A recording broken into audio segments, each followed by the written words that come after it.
Good day, everybody. Welcome to Channel 11, INFJ Kingdom. It's your Lady Sadie. So, being a Gemini isn't easy. Let's face it, Geminis. Geminis are misunderstood. They're called two-faced or flighty or manipulative. In short, they have a bad rap. INFJs, this might sound familiar to you all too. INFJ is also a misunderstood type, often miscategorized. If you 8s are listening, and you 8W9s, this feeling of being misunderstood, miscategorized is also familiar. In today's title, you probably noticed the mention of Gemini star/sun signs who also have Leo as a moon sign and Virgo as their ascending sign. We're going to get to that in the second half of today's video. So being all of these things bundled into one body, wow, talk about exhausting. It's difficult to explain, so I'll explain it this way. It is like listening to 11 different radio stations at once, yet being tuned in to every single one. That may sound all magical or whatever, but is it really? Really let that sink in. Imagine sitting there in a crowded room full of people who are all talking at the same time. To many, it's a sea of murmurs. To a Gemini INFJ 8W9, being conscious of every pluck of a string, every frequency change, every word sung by a singer, all that isn't all poppy fields covered in unicorn droppings composed of glitter. It's frustrating. It can be burdensome to look across the room and catch a glint of loneliness in a stranger's eye, and to just notice and pick up on things at a much deeper level than most others. Here is Gemini. Sign of the twins and an air sign in a nutshell. Geminis are dates running May 21st to June 20th, roughly. Each zodiac sign is split into decans. Decan 1 is range May 22nd to 31st, 2 is June 1 to 11, and Decan 3 are dates June 12 to 20th. I am a June 15th baby, so 3. The sun/star sign represents your core self. The moon sign is your inner/truer self. And the rising sign is pretty much the mask one wears for the world. Each zodiac sign is known for key strengths and key weaknesses. Not one zodiac sign, just like MBTI or Enneagram types, is the exception to weaknesses. As for Geminis, we're known for being witty, charming, intelligent, adaptable, and outgoing.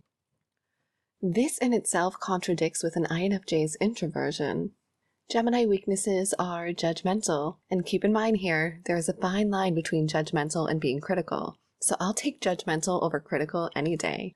Flighty/indecisive, especially in relationships, and can be super obnoxious. This again contradicts with the INFJ essence. Now let's scooch onto Leos, a fire sign. They're known for being bold and the center of attention, confident, loyal, supportive. Many correlate this with lions. They're also known for their lesser-liked attributes like being cocky or petty when called for, melodramatic, stubborn, and they come off as pretentious. For Geminis with moon sign of Leo, again, this is how you are at your core. The melodrama and feeling things deeply, the coming off as pretentious, it makes sense to those of you who share all this with being an INFJ. Here is the reason behind that pretentiousness. I once had a director of my company pull me in the office. She had to speak with me because some teammates complained I was intimidating. I admit I was. I admit in the most humble way I could that I made the wheels of that rig run at full speed. I was the band-aid that kept the department going. So she told me she knew my issue and she gave it to me straight. She said I was up here, and she held her hand up to her neck. She then put her other hand down to waist level and said, and everybody else is hovering around here. Your problem is you're constantly waiting for others to catch up. As they're catching up, they're constantly wavering, but you're still steady up here. She then proceeded to tell me I had to be more patient being up top. And she didn't mean up top with stature and all that, but rather intelligence level and leadership skills. She told me not everybody will ever reach that level, and as a leader, I had to make sure everyone was okay with that. I totally understand, and some of you will get it. Others of you are rolling your eyes, but I'm a Gemini INFJ 8, so I don't give a fuck, okay? So, Gemini outer selves, air sign, and Leo inner self, fire sign. This isn't a bad combo. This is actually a fantastic combo. Air feeds fire, and fire cannot exist without the components of air. There is union here. Union with inner and outer self is a-okay in everyone's book. Ascending sign is, as discussed, kind of like the mask we put on. For you Gemini Sun, Leo Moon, Virgo risers, listen up. Virgo, symbol of the Virgin to indicate wisdom, innocence, and goodwill, is known for being super analytical, with soft hearts and strong minds, with an affinity for literature, animals, and nature. Weaknesses that they're known for include being shy, which can be seen as weak, easily agitated, and take things to heart. Bleeding hearts, some would say. All this nature animal stuff makes total sense, being Virgo is an earth sign. Some of you may be thinking, well, she just said the rising sign is the masks that we wear, and then listed off all these cool things about a Virgo. You are right. Yet having Virgo as your ascending sign doesn't mean your goodness is a mask or fake. Far from it. It just means those Gemini suns and Leo moons don't show as much as their raw to the public. That's all that means.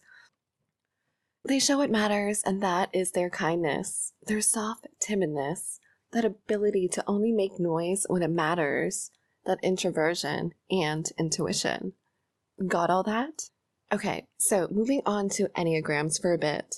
Enneagram 8 are known as the challengers, and oh boy, yes they are. INFJ 8s are super rare. Enneagram 8s are in fact the rarest type, along with type 4, the individualist. INFJs, as we know, are 2% and the rarest MBTI personality type. So MBTI and Enneagram are both personality types. MBTI focusing on how one perceives and judges the world around them and themselves. Enneagrams focusing on the deeper levels of existence, like how one handles traumas, their level of spirituality, ego, and so on. 16 MBTI types, 9 Enneagrams.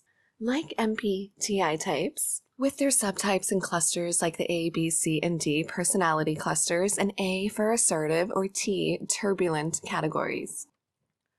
If you're a Gemini Sun, Leo Moon, Virgo Rising, INFJ T 8W9, listen up. This is special for us. Or me? I don't know. If you are one, please comment. I'd like to not feel so alone, like such an alien, and not one of those cool aliens like E.T. So Enneagram 8s are the challenger, and INFJ is advocate. So what is an 8W9? Well, a subcategory called the diplomat.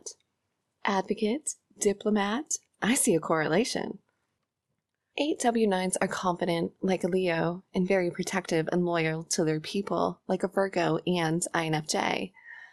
8W9s are more gentle than other 8 types. 8-wing 9s want to control their own lives and futures, walk their own paths, fly the current without someone clipping their wings. They're bleeding hearts and deep souls with a huge desire to protect themselves. Knowing hurts hurt them deeper than all others. They can come across as dicks because of that barbed wire they put up. They will never follow a crowd or take orders. They'd rather you make mention and let them rise to the occasion because they will. There will be no rising though if you don't shut your face. 8-wing 9s see all perspectives. They can walk a mile in most shoes.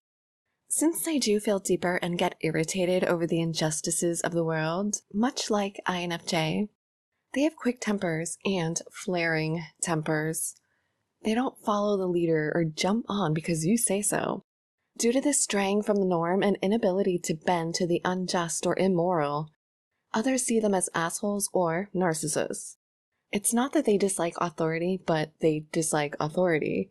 We don't just like the title of authority. We loathe how others could ever have the audacity to think they're smarter, or wiser, or better, when 8-wing 9s knows that's most likely not the case.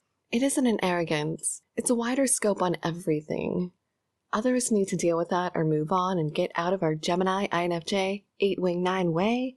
So, not only is Gemini INFJ 8-wing 9 confident, not cocky, intelligent, and the center of attention in a crowded room due to their aura, They are the rarest, living, walking, talking contradictions, yet it all fits together perfectly in one imperfect bundle. Fellow Gemini INFJ 8-wing 9s, I got you, fam. Thanks for listening, everyone. This was super fun. Peace, love, sparkle bright. Your Lady Sadie, checking out.